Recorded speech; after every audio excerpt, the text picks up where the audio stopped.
It is unprecedented. The Vatican steps in and answers the prayers of many of the Cleveland Catholic Diocese.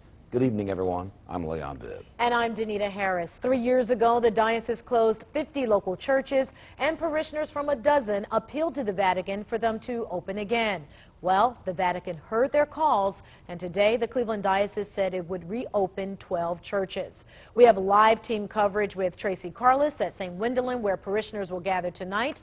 And we start with Michael Baldwin, who's live at St. John Cathedral. And Michael, can you kind of set up for us how all of this happened today?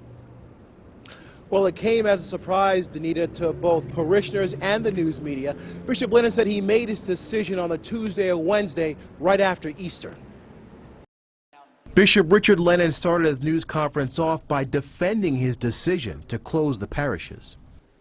Clergy and laity, working together, are experiencing parish communities that are better able to provide pastoral and spiritual leadership and presence to the faithful and to the wider community. Lennon found out many of his parishioners won their appeal to the Vatican around mid-March. On March 14 of this year, I officially received decrees from the congregation reversing several of my decisions. A total of 26 churches appealed to the Vatican, but only 12 succeeded.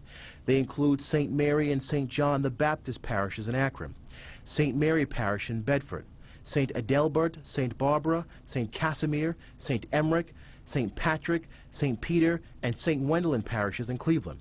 In Lakewood, St. James Parish, and in Lorraine, St. Mary Parish. With fewer active priests available to serve the entire 8-county area, we will be forced to spread clerical resources thinner. That was just one of the reasons the bishop said he closed the churches. He also cited financial hardship and dwindling membership. He warned the parishioners now that they've won their appeal, it's time for them to do their part. It will be essential for each of these parishes to demonstrate on an ongoing basis that they have the active membership and the financial wherewithal to sustain themselves. All right, the bishop says that some priests will have 2 jobs now, which means they'll be working at 2 parishes. We are live in Cleveland. I'm Michael Baldwin, News Channel 5. Many thanks, Michael. You heard the bells ringing at St. John Cathedral. Indeed, this is a glorious day for many of the faithful in the Cleveland Catholic Diocese, and some plan to get together tonight to celebrate the reopening of their churches. News Channel 5's Tracy Carlos joins us live from St. Wendelin Church in Cleveland, where parishioners will gather this night. Tracy, what are the people telling you? Well, Leon, you can see the signs of happiness everywhere. From the east side to the west side, parishioners of those closed churches are rejoicing tonight. The parishioners from the 12 Catholic churches that were closed. This has been, a very long process for them. Some got word back in 2009 that their churches would close.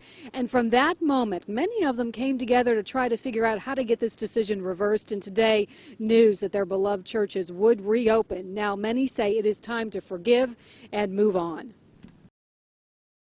He did have to reopen us, and he was very, very gracious in doing it. I think that's a good thing.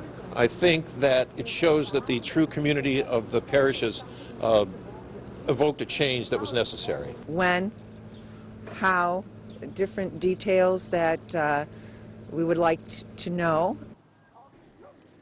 And those specific details have not yet been released. Tonight at 7:30 here at St. Wendelin, parishioners will gather for a candlelight service to say thanks and pray. Reporting live in Cleveland, Tracy Carlos, News Channel 5. Thank you, Tracy. You can